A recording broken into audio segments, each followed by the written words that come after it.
सर्व संत मंडळी आहे, नारदजी एका बाजून आहेत.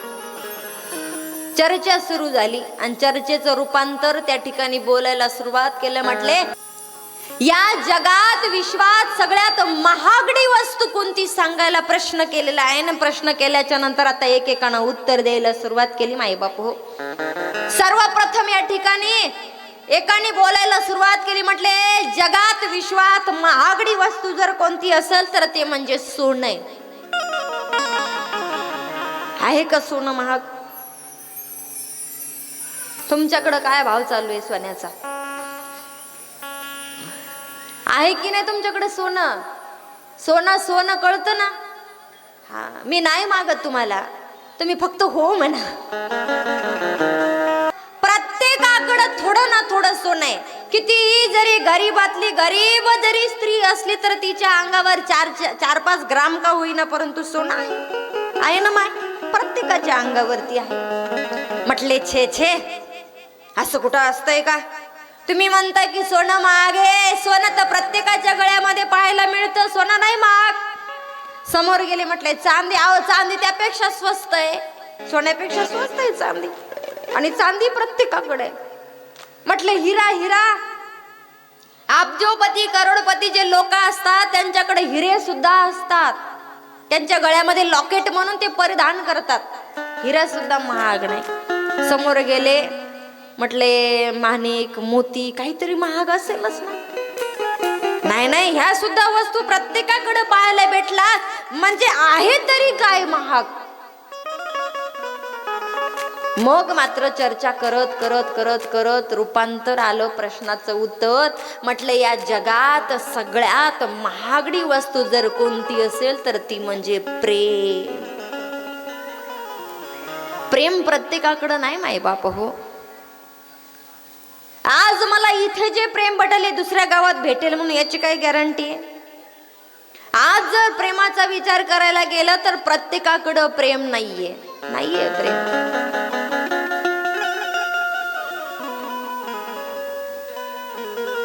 आज प्रेम कमी होत गेले, खूप कमी होत गेलेले. अरे मग प्रेम आहे तरी कोणाकडं? मग त्या ठिकाणी बोलायला सुरुवात केली. म्हटली, प्रेम म्हणजे भगवान विष्णू आणि माता लक्ष्मी यांच्याकडे. म्हटले, काय? नारदजींना थोडासा आनंद झाला बरं माय, खूप आनंद झाला.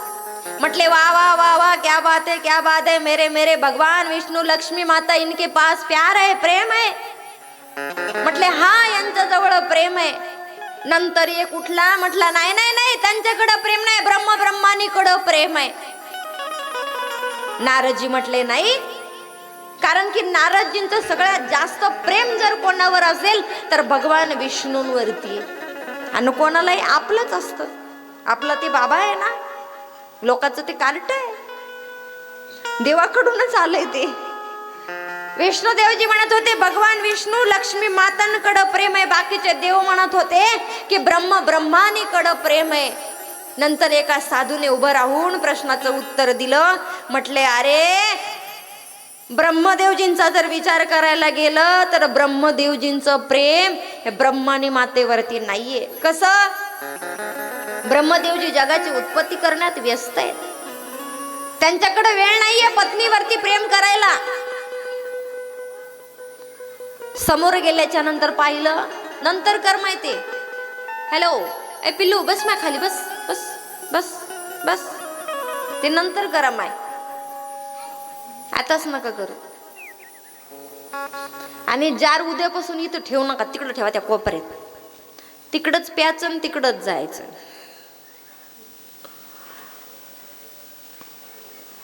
हा, राहू द्या, नंतर द्या आई, नंतर द्या. बस खाली, बस खाली. हा, प्रसाद. त्याला काय 2 मिनिटात तर प्रसाद जमा करणं होऊन जातो. व्यत्यय आणू नका मध्ये. आज पहिलाच वेळ माझ्याकडे कमी आहे. कमी वेळात मला खूप मोठी कथा सांगायची. हा, गोपाल श्री कृष्ण भगवान की, राधारमण सरकार की, राधा राणी भगवान की. लक्ष द्या माझ्याकडे. म्हटले, ब्रह्मानी कोणीकडे प्रेम नाहीये. समोर गेले विष्णुदेव लक्ष्मी माता, त्यांच्याकडे सुद्धा प्रेम नाही. अरे जर त्या दोघांमध्ये प्रेम असतं तर त्या ठिकाणी द्रौपदी मातेनं आवाज दिला, कन्हैया तुला धावत धावत यावं लागेल, मस्त वस्त्रहरण होतंय. जगाचा बाप जेवत होता, जेवत. पत्नीवरती जर एवढं प्रेम असतं तर आधी जेवण केलं असतं, नंतर गेला असता. म्हटले नाही नाही, नाहीये प्रेम पती पत्नींमध्ये. एक साधू उठले, साधूंनी बोलायला सुरुवात केली. म्हटले सगळ्यात जास्त प्रेम जर दोघांमध्ये कोणाचं असेल तर ते म्हणजे माझे भोलेनाथ आणि माता पार्वती. दोघांमध्ये अफाट अफाट प्रेम आहे. प्रेमाचा सागर म्हणून त्यांना ओळखलं जातं. नारदजींना थोडासा राग आला. नारदजी म्हणतायत नाही नाही, त्यांच्यामध्ये प्रेम नाहीये. नाही, भोलेनाथ आणि माता पार्वतीमध्ये एवढं प्रेम आहे, एवढं प्रेम आहे की साक्षात भोलेनाथांनी माता पार्वतींना अर्धांगावरती बसवलंय. एवढं प्रेम एकमेकांवरती. आणि जास्तीत जास्त वेळ कैलास पर्वतावरून भोलेनाथ जातच नाहीत कुठं. दोघ जण सतत सतत सतत एकमेकांच्या समोर बसलेले असतात. चर्चा चालू असते त्यांची. खूप प्रेम आहे.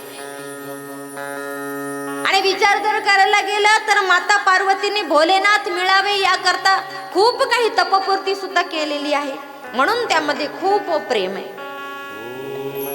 नारदजींना राग आला. म्हटले असं मी बघतो यांच्या प्रेमाकडं.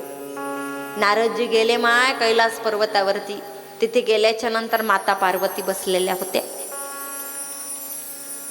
आणि भोलेनाथ एका बाजूला बसलेले होते. दोघांची चर्चा चालू होती. नारदजी आले, दर्शन घेतलं. क्या हुआ नारद, आज यहाँ पर कैसे? कुछ नहीं भगवान, दर्शन लेना था, जा रहा हूं. दर्शन घेतलं, निघून गेले. दुसऱ्या दिवशी परत नारदजी आले. क्या बात है नारद, कल भी आए थे आज भी आए हो, कुछ बात है क्या, कुछ कहना है?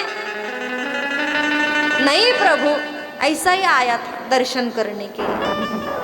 दुसऱ्या दिवशी वापस गेले. तिसऱ्या दिवशी परत आले.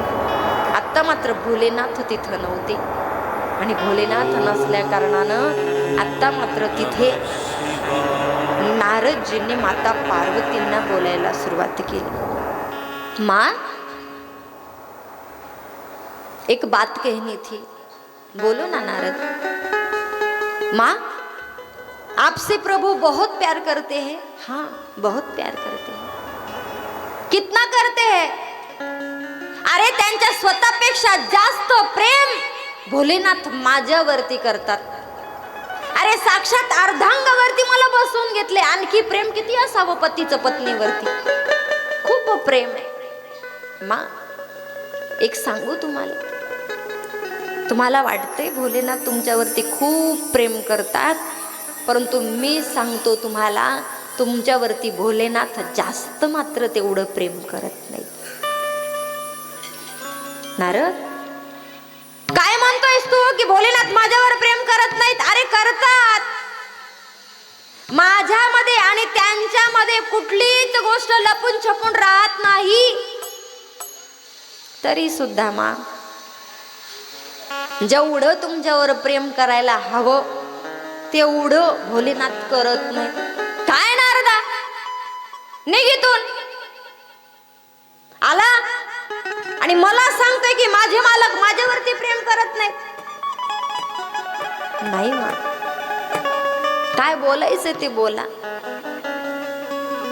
एक प्रश्न टाकतो मा, तुम्ही म्हणताय ना भोलेनाथ तुम्हाला प्रत्येक गोष्टी कथा सांगतायत. तुम्ही मला सांगा, भोलेनाथांच्या गळ्यामध्ये ज्या नरमुंड माळा घातलेल्या आहेत त्या कोणाच्या आहेत? माहिती आहे तुम्हाला? माता पार्वती शांत झाल्या. आणि हो, भोलेनाथांनी तुम्हाला अमर कथा सांगितली आहे का? माता पार्वती शांत आहेत. काय अमर कथा? काय असते ती अमर कथा? नरमुंड माळा कोणाच्या आहेत त्या नरमुंड माळा? एक गोष्ट लक्षात ठेवा मायबाप हो, संसार करत असताना, लक्ष द्या माझ्याकडं, संसार करत असताना पती पत्नीमध्ये आपसामध्ये जर भांडणं लागली तर ते मिटतात, परंतु तिसऱ्या कोणतरी येऊन जर लावली तर ते मिटत नाहीत बाबा, ते फाटतात. अनुभव आला असेल, बरेच इथं वयस्कर बसलेले. आपसात जर लागली तर बरं आहे, ते संध्याकाळपर्यंत जेवायच्या टायमाला सगळं साफसुफर होते, पण तिसऱ्याने जर येऊन लावले तर ते मात्र खूप पेटतात माय बाप हो, ते डिवॉर्स पर्यंत जातात. आणि आता मात्र नारदजींनी अशी डबीची काडी टाकली, आग लावली, आग पती पत्नींमध्ये. बराच वेळ निघून गेला, नारदजी निघून गेले. नारदजी निघून गेल्याच्या नंतर आता माता पार्वती बसलेले आहेत. भोलेनाथ एका भक्ताच्या भेटी करता गेले होते, वापस आले. वापस आल्याच्या नंतर पाहिलं, पार्वती आतापर्यंत त्यांच्या जीवनामधला प्रसंग असा होता, ज्या ज्या वेळेस माझे भोलेनाथ भक्ताच्या भेटी करता जात होते त्या वेळेस माझ्या माता पार्वती हातामध्ये पंचारती घेऊन उभ्या राहत होत्या, मालकांची पूजा करत होत्या. परंतु आता मात्र माता पार्वती आल्या नाही.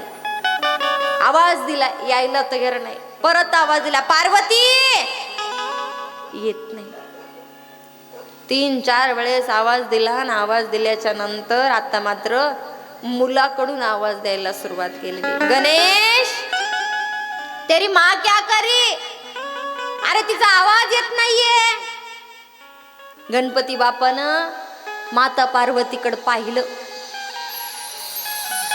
आणि एकदा का पत्नीला राग आला की ते काही बोलते, कुठपर्यंत जाते बरं, हो जाते. गणपती बाप्पानं सांगितलं, इशारे इशारे. मी म्हटलं इकडं जरा कारभार फोगलाय. रुसली रुसली आणि कोपऱ्यात जाऊन बसली, बोलायला तयार नाही. भोलेनाथ आलेत. आल्याच्या नंतर पार्वती जवळ गेले, पार्वती काय झाले सांग ना. अगं भक्ताच्या भेटी करता गेलो, परंतु तिथं गेल्याच्या नंतर बराच वेळ गेला, आता भूक लागली, मला भांग दे. आता तुम्ही मला सांगा, एक तर पहिली गोष्ट वातावरण गरम आहे आणि गरम गरम वातावरणामध्ये जर जेवायला मागत असतील तर मग किती गरम वातावरण होईल. अवघड आहे ना, लय अवघड आहे. परंतु भोलेनाथ ज्यांना म्हटलं जातं त्यांचा स्वभावच भोळा आहे, तेच भोलेनाथ. माता पार्वतींना राग आला आणि बोलायला सुरुवात केली. काय म्हणतायत तर ऐका.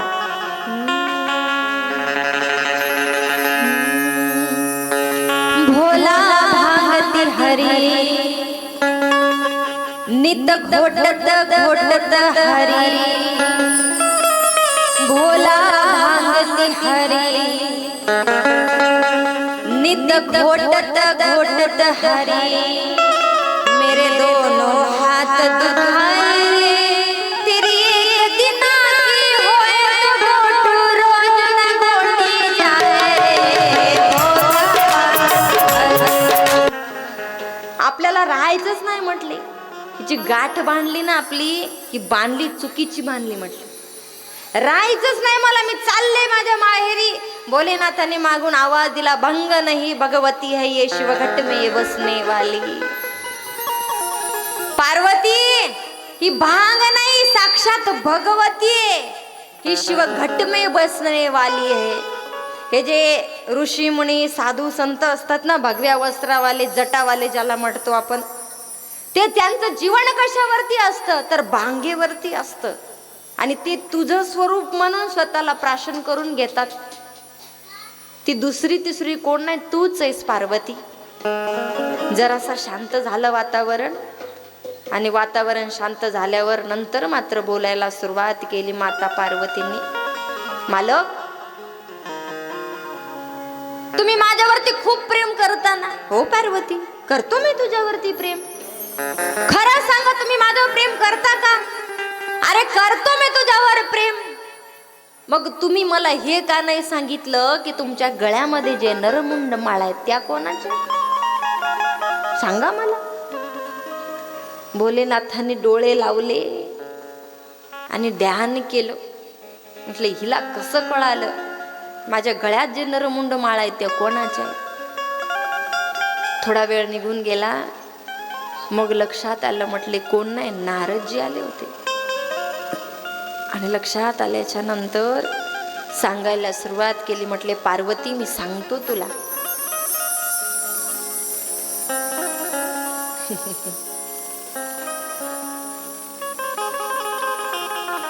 मी सांगतो तुला ह्या गळ्यामध्ये नरमुंड माळा कोणाच्या आहेत. तर तिथे मात्र आता सांगायला सुरुवात केली. म्हटले ह्या नरमुंड माळा दुसऱ्या तिसऱ्या कोणाच्या नसून ह्या तुझ्याच आहेत. माझ्या? काय म्हणताय प्रभू माझ्या आहेत? अगं ज्या ज्या वेळेस तू जन्माला आली, ज्या ज्या वेळेस मृत्यूस पावली, त्या त्या वेळेस तुझे मस्तक मी गळ्यामध्ये धारण केले तुझ्या विरहामध्ये. तिथे मात्र माता पार्वतींनी बोलायला सुरुवात केली. म्हटले प्रभू जन्म मृत्यूच्या फेऱ्यामध्ये मी अडकली आणि त्या जन्म मृत्यूच्या फेऱ्यामध्ये सुद्धा तुम्ही माझ्यावरती एवढं प्रेम करता. साक्षात माझ्या मस्तकाच्या नरमुंड माळा तुम्ही गळ्यामध्ये धारण केले, एवढं प्रेम तुम्ही माझ्यावरती करता. हो पार्वती खूप प्रेम करतो मी तुझ्यावर. पार्वती आज विषय निघाला तर मी तुला अमर कथाही सांगेन. ज्या वेळेस तू अमर कथा श्रवण करशील त्या वेळेस पासून जन्म मृत्यूच्या फेऱ्यापासून तुझी सुटका होईल. समोरच्या प्रश्नाचं उत्तर आधीच दिलं भोलेनाथाने. चल पार्वती. पार्वती मातेच्या हाताला धरून घेऊन गेलेत उंच पठारावरती. आणि उंच पठारावरती गेल्याच्या नंतर तिथे मात्र आता हातामध्ये जे त्रिशूळ होतं ते त्रिशूळ गोल गोल गोल 3 वेळेस फिरवलेलं आहे. आणि 3 वेळेस फिरवल्याच्या नंतर त्या ठिकाणी आता मात्र आजूबाजूला जे जीवजंतू होते ते पळून गेलेत. वन्य प्राणी पशु पक्षी जे होते ते सुद्धा पळून गेलेले आहेत. आणि आता मात्र त्या ठिकाणी भोलेनाथांनी माता पार्वतींना कथा सांगायला सुरुवात केलेली आहे. सर्वप्रथम तिथे 3 टाळ्या वाजवल्या. टाळी का वाजवली जाते तर त्याच्या मागचं कारण असं आहे माईबाप हो. पहिली टाळी जर वाजवली तर त्या पहिल्या टाळीमध्ये अहंकार जातो. दुसऱ्या टाळीमध्ये व्यक्तीला ऊर्जा निर्माण होते आणि तिसऱ्या टाळीमध्ये जे काही पाप झालेले ते पाप भस्म होतं. म्हणून 3 टाळ्या वाजवल्या जातात. सर्वांनी हात वर करा. सर्वांनी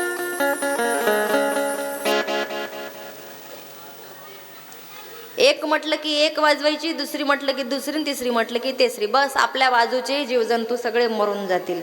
सगळ्यांनी हा 1 2 3 टाळ्या. आता तुम्ही म्हणसाल ताई अहंकार कसा जातो? या धर्ममंडपामध्ये बसलेलेच नाही बाबा, धर्ममंडपाच्या बाहेर असणारे सुद्धा यांच्याकडे सुद्धा अहंकार आहे. प्रत्येकाकडं मी पण आहे. माझं असं मेरी गाडी मेरा बंगला मेरा पैसा सब तेरा, मेरी गाड़ी मेरा बंगला मेरा पैसा सब तेरा, सब कुछ तेरो सरकार, मेरा तो कुछ भी नहीं, सब तेरो सहारा, मेरा तो कुछ भी नहीं।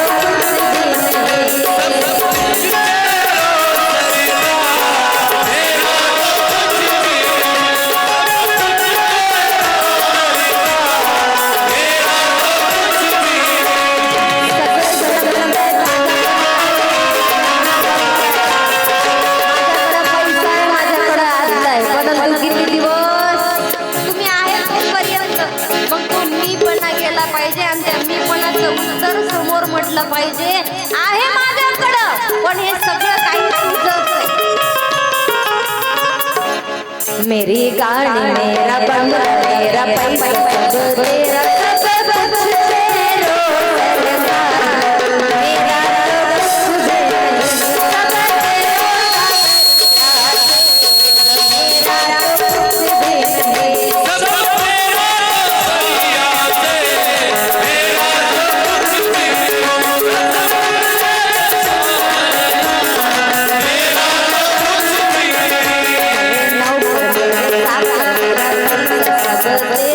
सब कुछ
समोर समोर गेल्यावर पूर्ण बघू.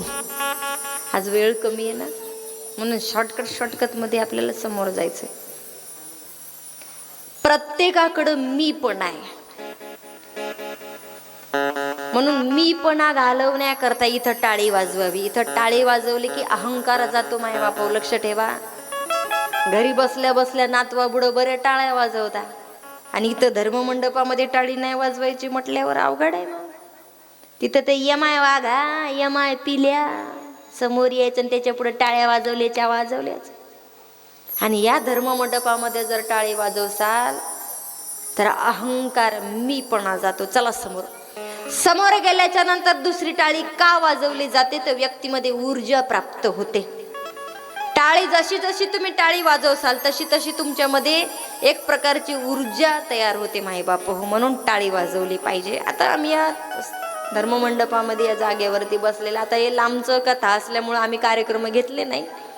नाहीतर आमच्या भागात 50-150 किलोमीटरवरती कथा जर असले तर आम्ही कीर्तन असतात माझे, आणि कीर्तन असल्या कारणानं रात्रभर कीर्तन करायचे. 1-2 झोपायला वाजतो, सकाळी उठलं की लगेच इथं कथेला बसायचं 12 वाजता. सोपी गोष्ट नाही ना माय. एक सारखं कमीत कमी आमच्या गाडीत जर किती वेळ जात असेल तर तो म्हणजे 17-18 घंटे म्हणजे आमचे बसूनच असतात. मग आमच्यामध्ये तेवढी ऊर्जा राहत नाही, आणि बसून राहायचं म्हटलं आम्हाला जास्त जेवायला जमत नाही, त्रास होतो आम्हाला त्या गोष्टीचा. मग आम्हाला ऊर्जा मिळण्याचं कारण जर कुठलं असेल तर ती म्हणजे टाळी. कधी थकवा जाणला की खनखन खनखन टाळी वाजवायची, ऑटोमॅटिक ऊर्जा तयार होते शरीरामध्ये. चला समोर गेल्याच्या नंतर तिसरं म्हणजे आजूबाजूचे जीवजंतू मरतात. काय ताई टाळी वाजवल्याने जीवजंतू मरतील का? तर हा, मरतात. तुमच्याही बाजूला आहेत आज जीवजंतू. कसे आहेत? बसल्या बसल्याच तिला काय कथा ऐकायची इंटरेस्ट नसते, घरी सून भांडलेली असते म्हणून इथे येऊन बसते. इथे येऊन बसल्याच्या नंतर सहजच म्हणते घेते का सुपारी, घ्यान मग जराशी सो. मग काय करतेस, जेवून आलीस का उपाशी आलीस, शेजारीन बोलते.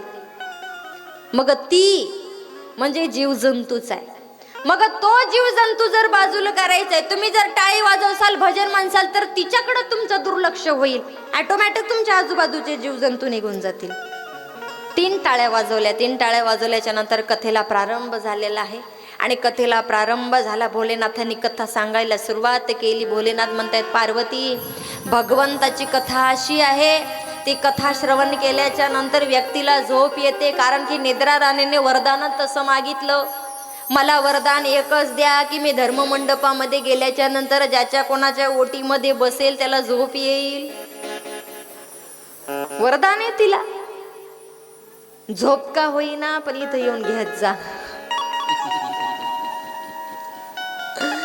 ज्याला कोणाला घरी झोप येत नाही 2-2, 4-4 गोळ्या घेऊन त्याने इथं येत जा. निद्रा राणी येऊन बसन तुमच्या ओटीत, तेवढी तुमची झोप का होईना पण होईल. भजन चालू झाल्यावर तेवढे 2 शब्द का होईना पण कानावर पडतील. फार सुंदर वरदान आहे. मग तुला हुंकार द्यावा लागेल. मग माता पार्वतीने हुंकार द्यायला सुरुवात केली. हुम स्वामी, हुम स्वामी, हुम स्वामी. कथा सुरू झाली, सुंदर कथा सुरू झाली. 1, 2, 3 दिवस कथा झाली. आणि आता मात्र त्या ठिकाणी उद्धव संवाद सांगत असताना माता पार्वतींना झोप आली. झोपी गेल्या माता पार्वती. कथा तर चालू आहे.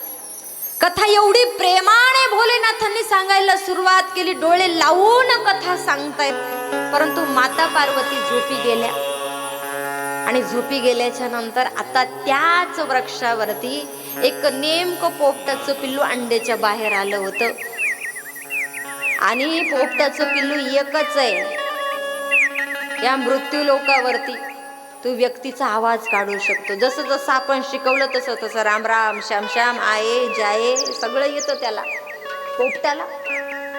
ऐकून ऐकून ऐकून ऐकून ऑटोमॅटिक त्याला पाठ होतं. मग तिथे सुद्धा माता पार्वतीचा आवाज कानावरती पडला, हुम स्वामी, हुम स्वामी, हुम स्वामी.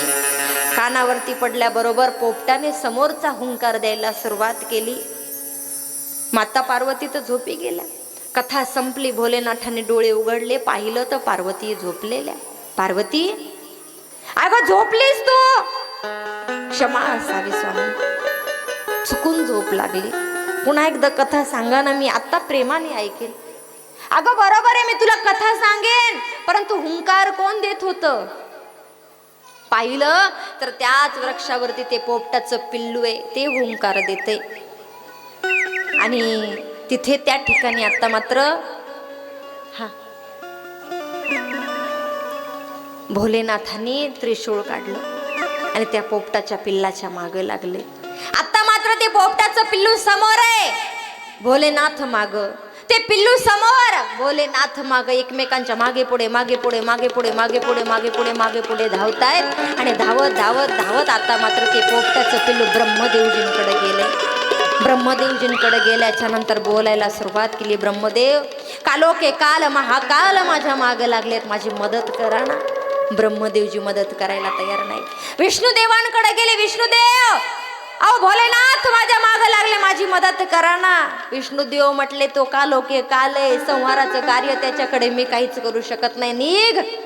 नारदजींकडे गेले. इंद्रजी चंद्रजी सबके पास गए, लेकिन कोई भी मदत करने के लिए तयार नाही. आणि एक गोष्ट लक्षात ठेवा, ज्या ज्या वेळेस राक्षसांपासून त्रास होतो त्या त्या वेळेस देवाकडेच गेल्या जातं, परंतु आता मात्र देवांकडून त्रास व्हायला सुरुवात केलेली. आता कोणाकडे जायचंय?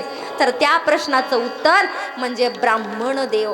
ब्राह्मण देवाकडे गेले आणि तिथे गेल्याच्या नंतर विनंती केली, ब्रह्मदेव, अहो कुठेतरी मला जागा द्या. त्याच ठिकाणी त्यांची पत्नी जांभई देत होती आणि जांभई देत असताना मुखाद्वारे छोटस रूप धारण करून गर्भामध्ये जाऊन बसलेले आहेत. छोटस स्वरूप धारण केले. आता अमर कथा श्रवण केली म्हटल्या तो बाबा काही करू शकतो. गर्भामध्ये जाऊन बसले भोलेनाथ. सन सन सन सन लाल बुंद डोळे, तृतीय नेत्र जागा केलेला आहे, जटा सुटलेले आहेत. आणि त्या अवस्थेमध्ये वेदव्याजींच्या अंगणामध्ये आले ना. आल्याच्या नंतर वेदव्याजीने पाहिलं, भोलेनाथ, अहो या अवस्थेमध्ये तुम्ही इथं आलात. लाल बुंद डोळे, तृतीय नेत्र जागा केलेले, जटा सुटलेले आहेत. मी तुमचे आयुष्यभर आराधना केली, परंतु हे स्वरूप पाहण्याकरता नाही, तुमचं सोज्वळ स्वरूप मला पाहायचं. परंतु त्या ठिकाणी भोलेनाथांची अवस्था भयावह झालेली होती. भोलेनाथांनी बोलायला सुरुवात, हे ऋषीवर, तुमच्याकडे एक चोर चोरी करून आलेला आहे. वेदव्याजी शांत बसलेले होते. भोलेनाथ, तुमच्या कैलास पर्वतावर काय हो चोरायला? राहायला घर नाही, दार नाही. आणि खरंच आहे, कैलास पर्वतावर आहे तरी काय? बर्फाचे गोळे. त्या चोरानं काय बर्फाचे गोळे चोरले काय? म्हटले त्याने अमरकथा श्रवण केली चोरून. अमरकथा? खरंच तुमचं नाव भोलेनाथ ठेवले नाही, चुकीचं नाही. अरे ज्याने अमर कथा श्रवण केली तो तर अमर झाला, आणि त्याला तुम्ही कशी मारणार? आणि तुम्ही जर त्याला मारलं तर तुमची अमर कथा विफल आहे, त्याचं काही फळ मिळणार नाही.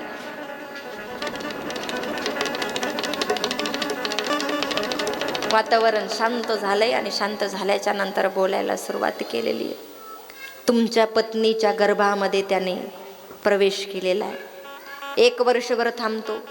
1 वर्षाच्या नंतर तो जन्माला आला की माझ्याकडे द्यायचं, मी त्याला घेऊन जाईन. काय करता? कैलास पर्वतावरती पिंजऱ्यामध्ये टांगून ठेवेन. अहो भाग्य त्याचं, रात्रंदिवस कैलास पर्वतावरती समोर राहीन म्हणजे सोपी गोष्ट नाही ना माय, देवाच्या समोर. अहो भाग्य नशीबवान असेल तो. समाधी घेतली 1 वर्षाची, आणि 1 वर्षाची समाधी झाल्याच्या नंतर आता मात्र त्या ठिकाणी भोलेनाथ उठले. पाहिलं तर तिथं कोणीच नाही. त्या गर्भामध्ये गेलेल्या त्या छोट्याशा पिल्ल्याने स्वतःचा आकार सुद्धा वाढवलेला नव्हता. जन्माला येणं तर फार दूर. एक काम करा म्हटले, 1 वर्षाच्या नंतर नाही, गर्भामध्ये त्या छोट्याशा बाळानं बोलायला सुरुवात केली. म्हटले भोलेनाथ, समाधी घेतली तर फक्त 1 वर्षाची, मी घेतो 12 वर्षाची. वर्षानुवर्ष निघून गेली. विष्णुदेवजी आले, विनंती केली. वेदव्यासजी म्हणतायत माझ्या पत्नीला फार त्रास होतोय.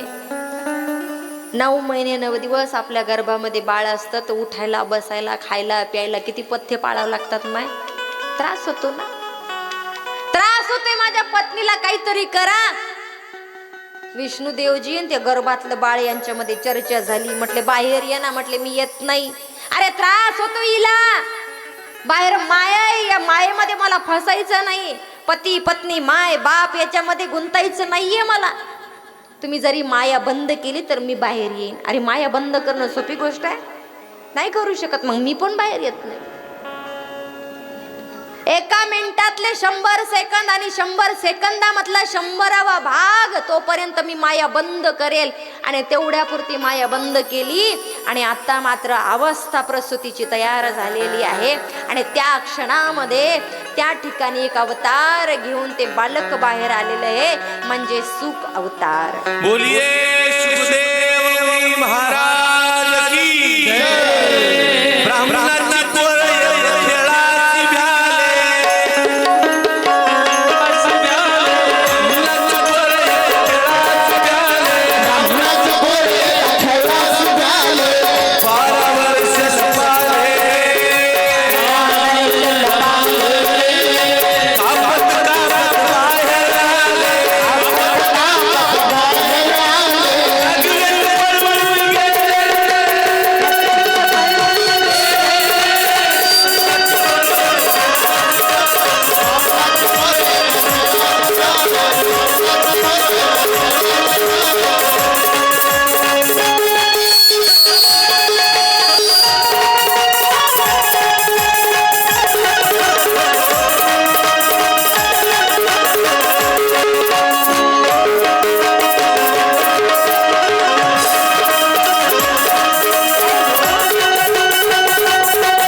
असं सांगितलं जातं. आल्याबरोबर सुखदेव म्हणे महाराज चलत होते म्हणे. चलत चलत चलत चलत समोर निघाले. वेदव्यासजी मागवते, ए बाळा थांब, बाळा थांब, बाळा थांब. 12 वर्षाचे प्रकट झाले. सुखदेव मुनी महाराज समोर समोर समोर समोर जात होते. एक छोटीशी कथा सांगितल्या जाते. अरण्यामध्ये ज्या वेळेस सुखदेव मुनी महाराज समोर जात होते ना, त्यावेळेस काही तरुण स्त्रिया होत्या म्हणे, स्नान करत होत्या, स्नान सरोवरामध्ये. आणि सरोवरामध्ये स्नान करत असताना त्यावेळेस नग्न अवस्थेमध्ये होत्या. सुखदेव महाराज आले तर त्या त्याच अवस्थेमध्ये उभ्या राहिल्या.